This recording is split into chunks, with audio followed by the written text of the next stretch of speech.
Hello everyone, welcome back to the channel. আজকের রচনার বিষয় আমার প্রিয় ঋতু বর্ষা।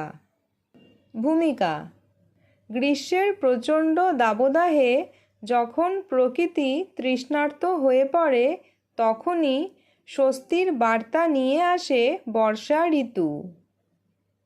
আষাঢ় ও শ্রাবণ, এই 2 মাস নিয়ে বর্ষাকাল। বর্ষার আগমনে ধরণী হয়ে ওঠে শান্ত, স্নিগ্ধ ও সতেজ। তাই বর্ষা আমার সবচেয়ে প্রিয় ঋতু। প্রকৃতির রূপ: বর্ষা এলে প্রকৃতির রূপ আমূল বদলে যায়। আকাশে ঘন কালো মেঘের আনাগোনা শুরু হয়। কখনো ঝিরঝিরে, আবার কখনো মুষলধারে বৃষ্টি পড়ে।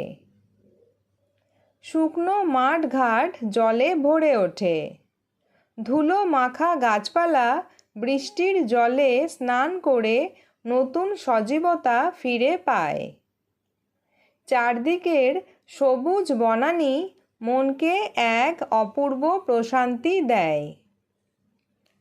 ফুল ও ফলের সমারোহ: বর্ষার সতেজ হাওয়ায় ফুটে ওঠে কদম, কেয়া, জুঁই ও গন্ধরাজ ফুল।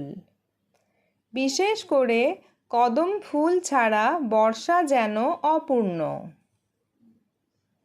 ফলের মধ্যে এই সময় পেয়ারা এবং আনারস পাওয়া যায়। এছাড়া বর্ষার রূপালী ফসল ইলিশ মাছ বাঙালির ভোজন বিলাসে এক অনন্য মাত্রা যোগ করে। বাঙালির জীবন ও আনন্দ: বর্ষার দিনে বাঙালির ঘরে ঘরে খিচুড়ি আর ইলিশ মাছ ভাজা খাওয়ার ধুম পড়ে যায়।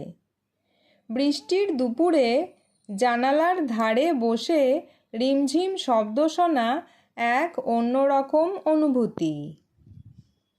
ছোট ছোট ছেলেমেয়েরা জমা জলে কাগজের নৌকা ভাসিয়ে আনন্দে মেতে ওঠে।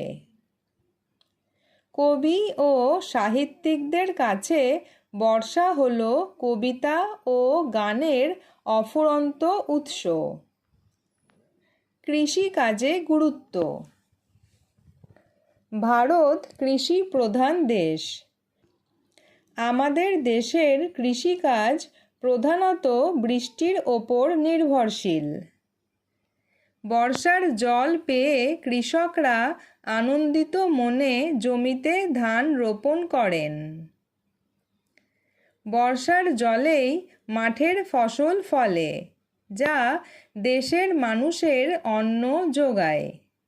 তাই বর্ষাকে আমাদের অন্নদাত্রীও বলা চলে।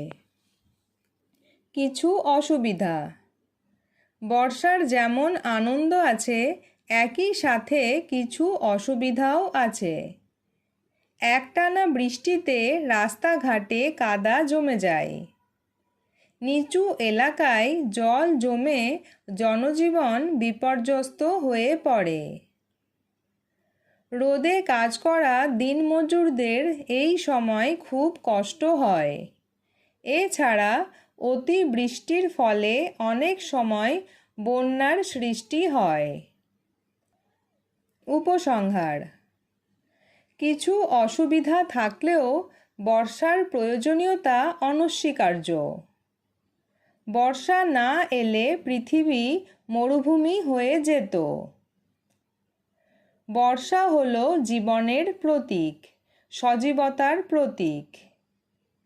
এর রূপ ও লাবণ্য আমাকে মুগ্ধ করে। তাই সব ঋতুর মধ্যে বর্ষাকালই আমার শ্রেষ্ঠ ও প্রিয় ঋতু।